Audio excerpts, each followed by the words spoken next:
1단계 목표 정하기가 끝나면 평생에 걸쳐 필요한 자산에 대해 시나리오를 짜야 합니다.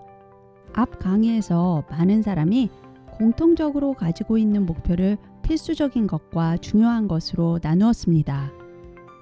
이를 바탕으로 시나리오를 짤 때는 내가 이루고자 하는 모든 목표를 숫자로 변환해야 합니다. 예를 들어 5년 후 결혼 자금을 모은다는 목표를 세운다면 구체적인 숫자를 잡아야 합니다. 간소하게 진행한다는 목표로 우리나라의 평균 결혼 비용인 6,300만 원보다 조금 적은 5천만 원을 모은다 등의 정확한 숫자를 사용해야 합니다. 시나리오를 좀 더 확장해 보죠. 결혼을 준비하는데 아무리 열심히 모으고 투자한다고 해도 자금이 부족해서 전세 대출을 받아 보금자리를 준비해야 할 수도 있습니다. 이때 대출을 얼마나 받고 어떤 스케줄로 갚아 나갈지에 대한 계획 역시 수립해야 합니다. 예를 들어 1억 원을 배우자와 함께 대출해서 2억 원 전세에서 사는 동안 한 달에 얼마씩 갚으면서 언제까지 다 갚는다 등의 계획을 세우는 거죠. 이렇게 부채가 있어도 동시에 다른 투자를 통해 약간의 자산을 보유하는 계획을 세웁니다. 가장 좋은 예는 투자 포트폴리오입니다. 투자 포트폴리오는 자산이 되고 더 돈을 적립하고 수익률이 좋아 불어난다면 더 많은 자산이 되는 거죠. 적정한 수익률에 대한 가정을 통해 자산이 어떻게 변화해 간다는 시나리오 역시 짜볼 수 있습니다. 즉, 자산과 부채를 함께 관리하여 짜도록 합니다. 우리가 평생을 살면서 부채가 없기란 거의 불가능합니다. 특히 내 집 마련을 위해 대출을 받는 경우가 많죠. 따라서 자산과 부채는 늘 함께 관리되어야 합니다. 지금 예를 든 1억 원이라는 대출금을 빨리 갚는 방법은 여러 가지가 있습니다. 물론 커리어 성장을 통해 연봉을 올리는 방법도 아주 좋습니다. 만약 대출 상환과 함께 지속적으로 적립하면서 가지고 있었던 투자 포트폴리오가 투자 수익률을 내서 자산을 불린다면 대출금을 빨리 갚는 데 사용할 수도 있습니다. 만약 매년 15%가 넘는 수익률을 낼 수만 있다면 어떨까요? 이런 투자 포트폴리오를 결혼 전부터 가지고 있었다면 부채 없이 결혼 생활을 시작할 수 있을지도 모릅니다. 하지만 명심하기 바랍니다. 1% 수익률을 올리는 일도 쉽지 않습니다. 자산을 보유하면서 얻을 목표 수익률을 정할 때 반드시 잊지 말아야 할 한 가지가 있습니다. 바로 나이가 들어갈수록 자산 배분 포트폴리오 목표 수익률을 점진적으로 낮춰야 한다는 점입니다. 그 이유가 뭘까요? 첫째는 시간 때문입니다. 젊을 때는 손실이 있어도 만회할 수 있는 시간이 길기 때문에 좀 더 높은 수익률을 추구했고, 나이가 들면서 특히 은퇴 후에는 만회할 수 있는 시간이 상대적으로 짧기 때문에 낮은 수익률을 추구했습니다.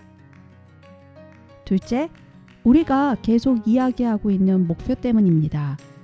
중요한 목표들 사이에도 우선순위가 있습니다. 더 중요한 목표일수록 위험을 덜고 목표 수익률을 낮춰 정해야 합니다. 기부할 수 있는 자산을 갖는 목표라면 이는 더 높은 위험을 감수하면서 더 높은 수익률을 추구할 수 있고, 내 집 마련이나 등록금 등은 적은 위험과 낮은 수익률로 해야 합니다. 셋째, 인적 자본을 고려해야 하기 때문입니다. 지금까지 이야기한 부동산이나 금융자산도 자산이지만 무엇보다 중요한 자산은 자기 자신입니다.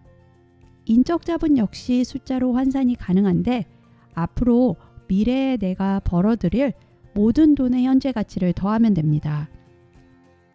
젊을 때는 인적 자본이 크지만 자산은 적고, 나이가 들면서 인적 자본은 적어지고 자산은 많아지는 구조를 갖게 됩니다. 인적 자본이 크다면 자산은 위험을 좀 더 감당하면서 높은 수익률을 추구할 수 있습니다. 만약 정년이 보장된 안정적인 직업을 가지고 있다면 고위험, 고수익을 투자와 자산 배분을 추구할 수 있습니다. 반면 수입은 현재 많으나 불안정한 직업을 가지고 있다면 저위험 저수익의 자산 배분을 추구해야 합니다. 이는 우리가 보통 이야기하는 자산과 인적 자본을 묶어 하나의 투자 포트폴리오로 보는 관점에서 나온 내용입니다.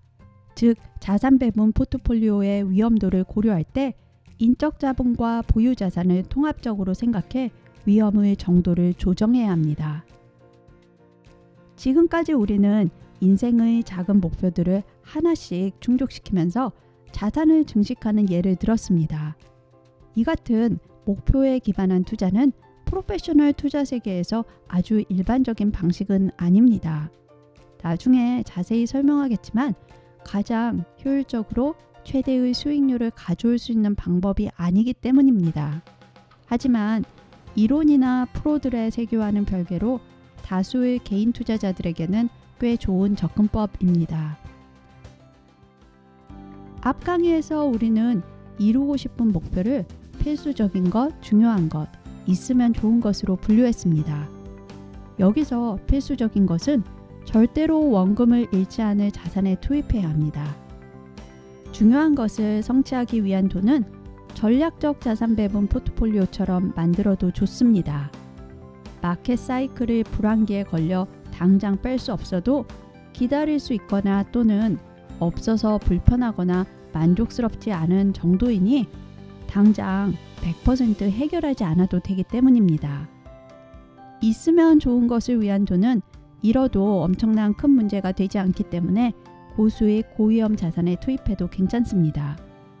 이렇게 우리가 원하는 목표를 성취하는 데 있어 세 가지 다른 스타일의 투자 방법을 결정할 수 있는데 성과를 측정할 때에도 역시 다른 기준을 적용해야 합니다. 필수적인 것을 위한 투자는 인플레이션이나 은행이자보다 약간 높은 투자 수익률이라면 만족할 수 있고, 중요한 것을 위한 투자는 주식이나 채권 등에 투자해서 얻는 수익률과 비교할 수 있습니다.